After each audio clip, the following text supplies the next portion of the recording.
Hi, it's Jerry with I Love RV Life. Well, we have another project and I want to get this done before we head up into the mountains this week.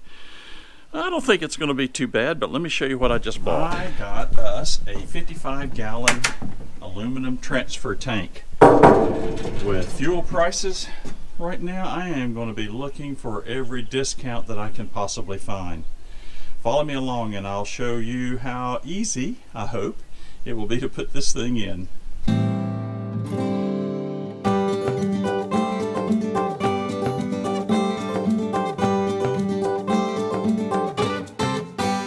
Well, hi, it's Jerry, and we have bought us a transfer tank. We've been talking about doing this for a long time, and it really became relevant with fuel prices that is just out of this world right now, and just the inconvenience of stopping along the road when we are going from one point to the next, especially on a long pull. The last thing I want to do is spend a half hour or longer in line trying to get some fuel at a truck stop. And if I don't have to do that anymore, wow, that'll just save us a lot of time.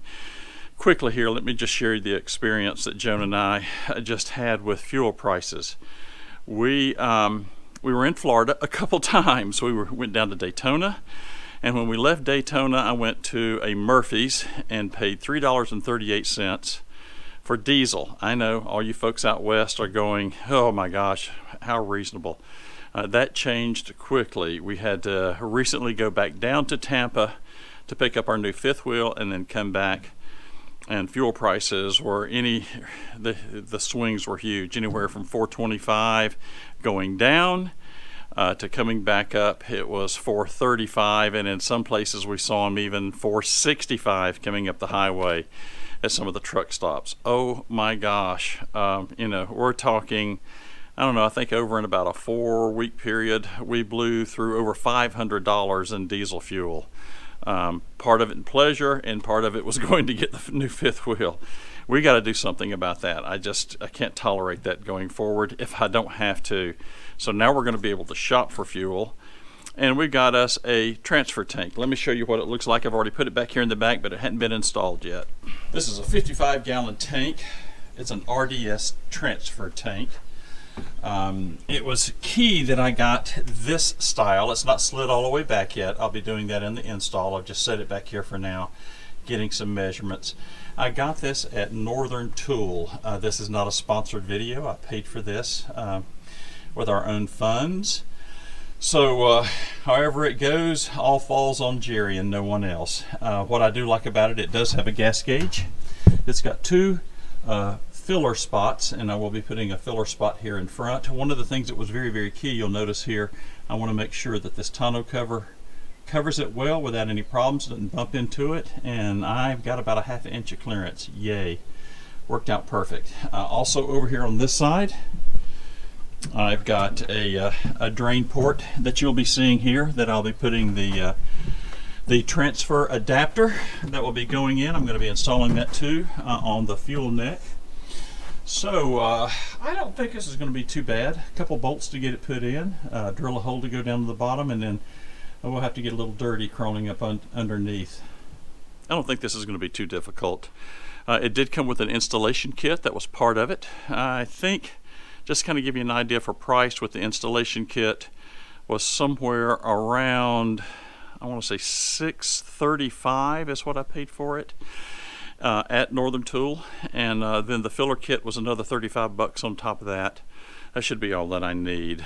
Oh, and I did buy the secondary gas filler cap, which I think was about another $32 or so, something like that. So that's what I got into the tank. I got a feeling if I can save 30-40 cents a gallon with the amount of travel that Joan and I are going to be doing throughout this year and into next year, we got big plans of doing a lot of road work. That is, if gas prices don't go to $5 and $6, diesel prices, that is. And I've got some other things that I'm going to be sharing here in the near future on what I think I can do for discounts after I try it out, and I'll be sharing that as well. Okay, let's get this thing installed. I don't think it's going to be too bad. A couple bolts up top. Then I am going to get a little dusty up underneath, putting in the fuel neck filler. but I think a couple hours I'll have this thing done. All right, let's get with it. The tank came with an installation kit.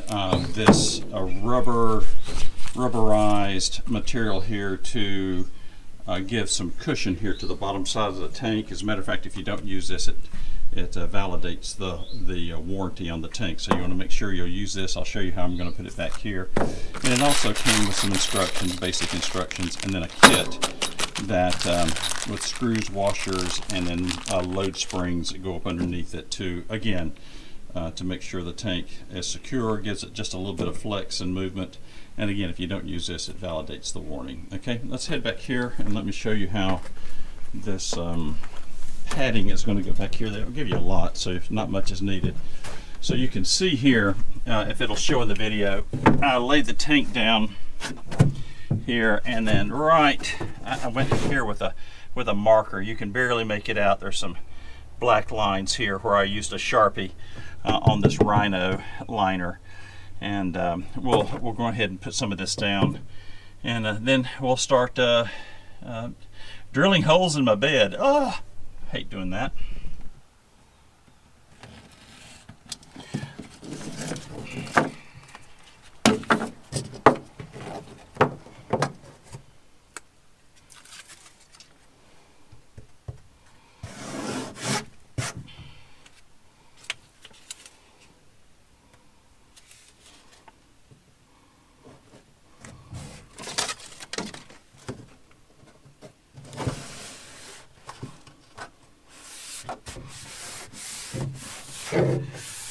That's going to give our tank protection.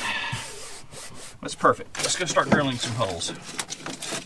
All right, next thing we need to do is put in a couple 5/16 inch. We got this installation kit that comes here. You can see it's got, I'll show you a close up of this. It's got some screws, washers, and those load springs. So we're going to put some 5/16 inch holes in here. It won't take but a minute.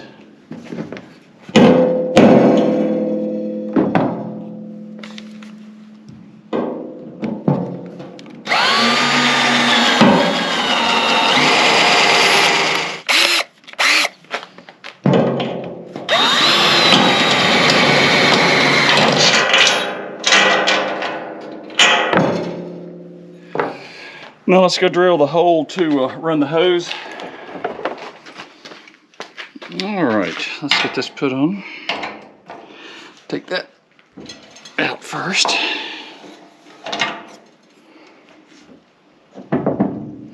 Use a little Teflon tape on here.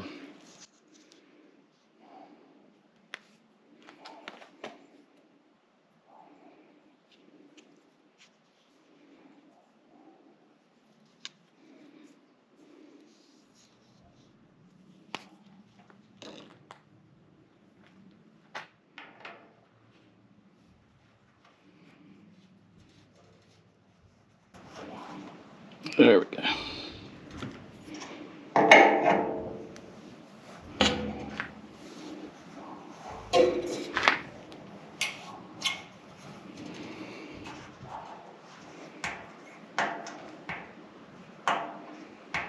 All right, that should do it. All right, let's get this tank put in.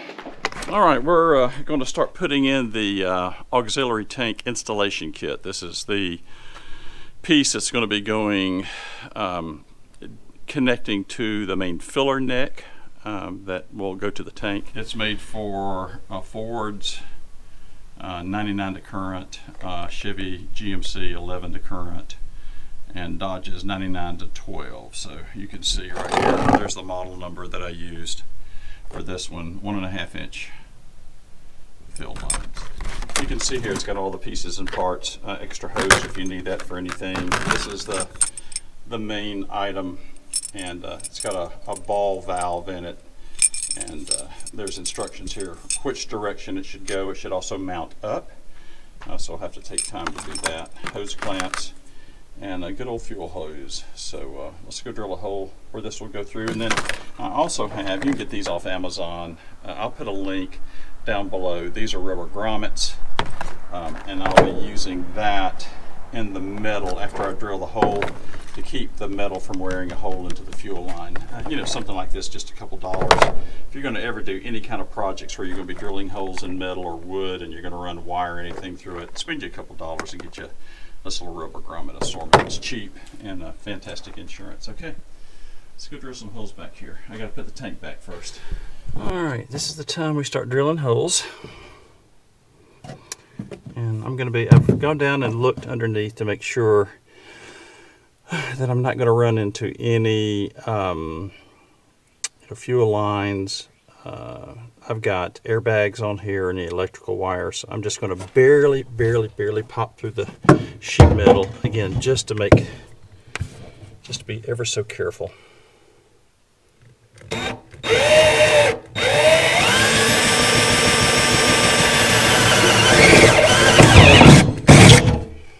And do it again on this side.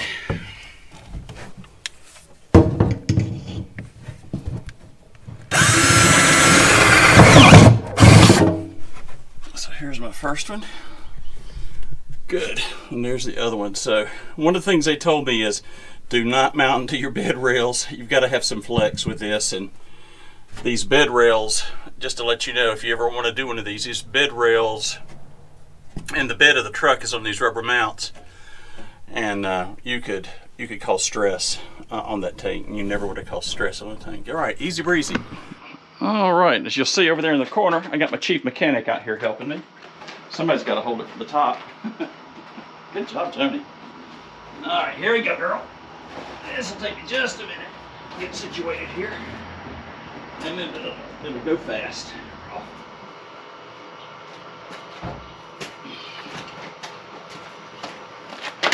I've done it without you. All right, let's go ahead and get some of the big work done now. This is to put the hose in. I've measured. So we'll start this with a pilot. I'm going to double check this just before little holes are easier to fill than big holes. All right, that's a great spot.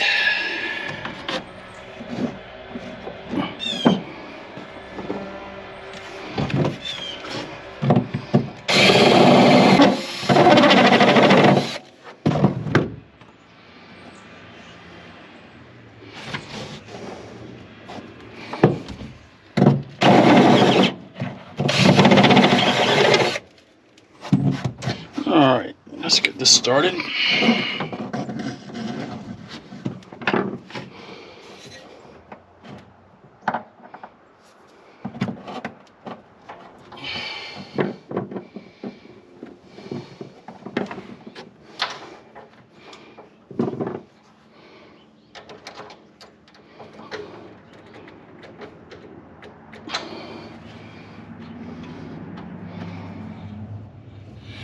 All right, we're into the truck now, and this is the main fuel line. I've already loosened this up. Slide that back, and this is some kind of a cover here. I can cut that loose.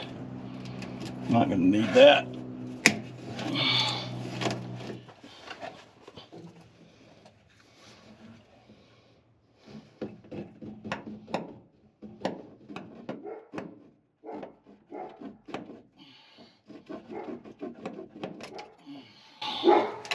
All right,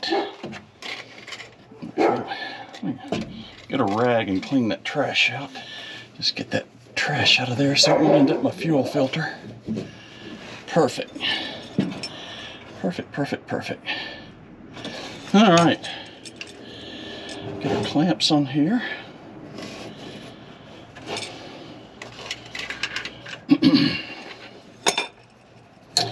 And I'm just going to get this finger tight to start with.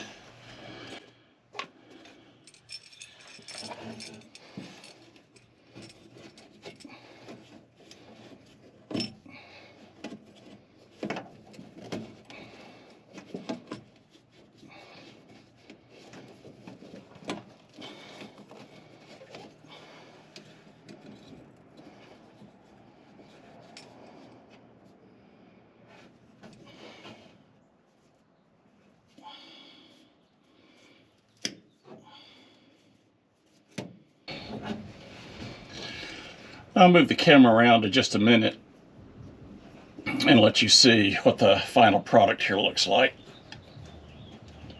There we go.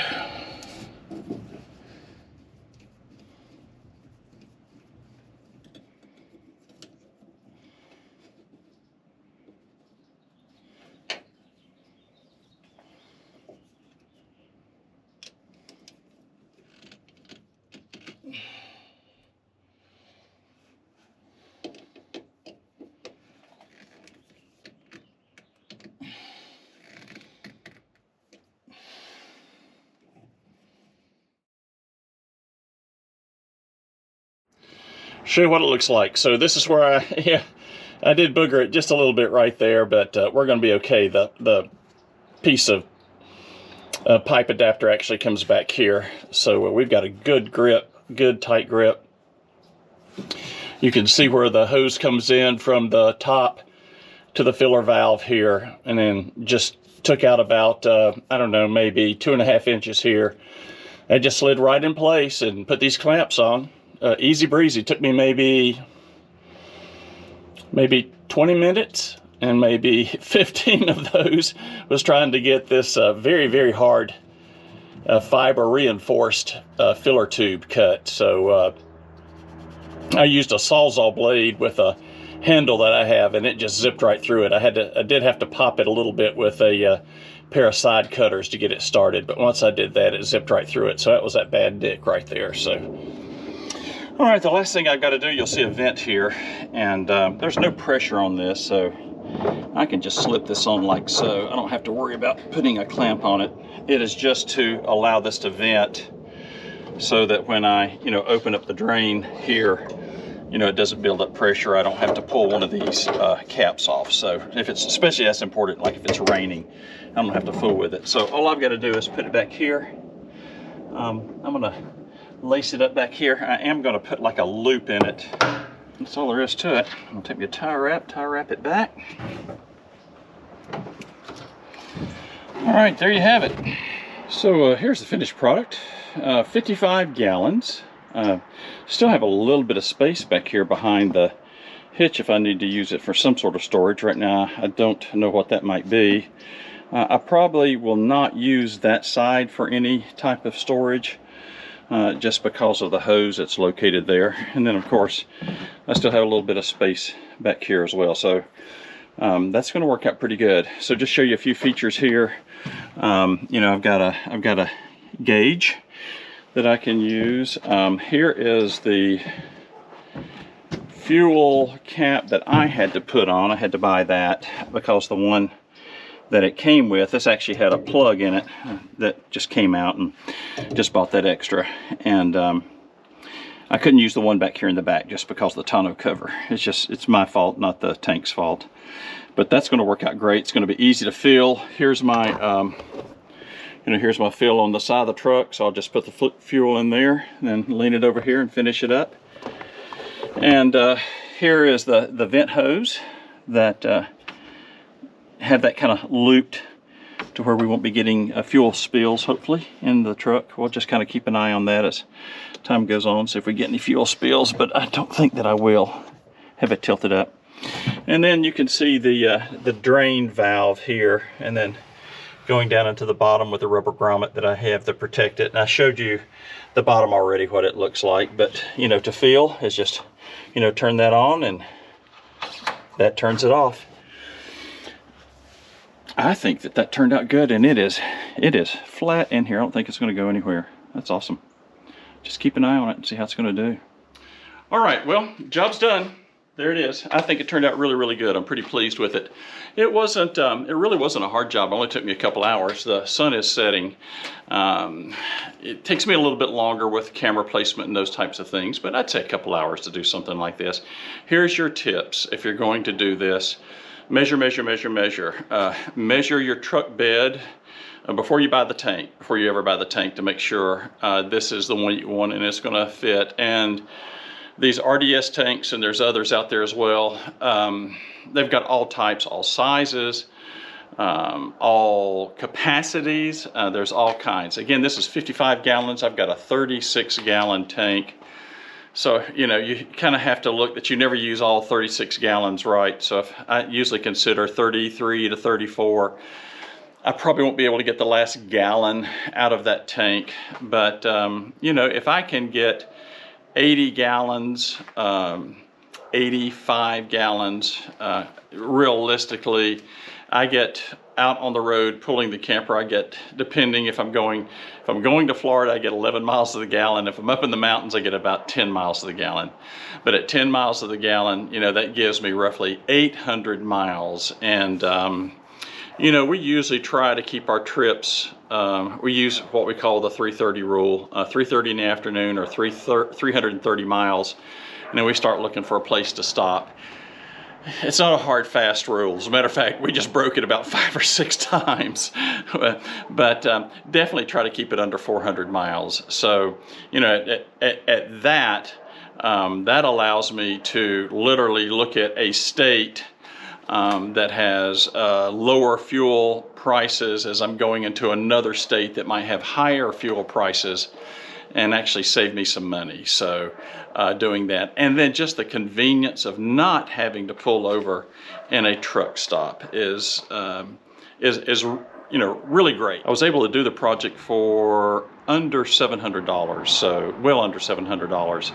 That's tank, that's adapter kit, that's everything. So I'm really pleased with that. And I think the payoff is probably going to be, depending on how much we travel this year, the payoff could be this year that pays the tank off, which is pretty exciting just in fuel savings alone. And then just the convenience of being able to go down the road, pull over in a rest stop and have lunch, and not have to go up and then, you know, do that half an hour or longer in a truck stop, getting in the fuel lanes and those types of things. It's going to be a really big benefit. So if you want to try this project, give it a try. Again, measure, measure, measure. Not only measure the tank is going to fit, but measure where all the holes are going to go, and make sure you don't pop a hole into a gas tank or your gas line, or cut a power line or your power cable or something like that. All right. Hope you found this project helpful. I'm glad. All right, 2 days we're heading up the road, and I'll kind of keep you abreast of how all this is working as we do this, and give you an update on the generator. And then of course you can see over here the new Montana that we're all really excited about. Love doing this for you guys, and I love RV life too.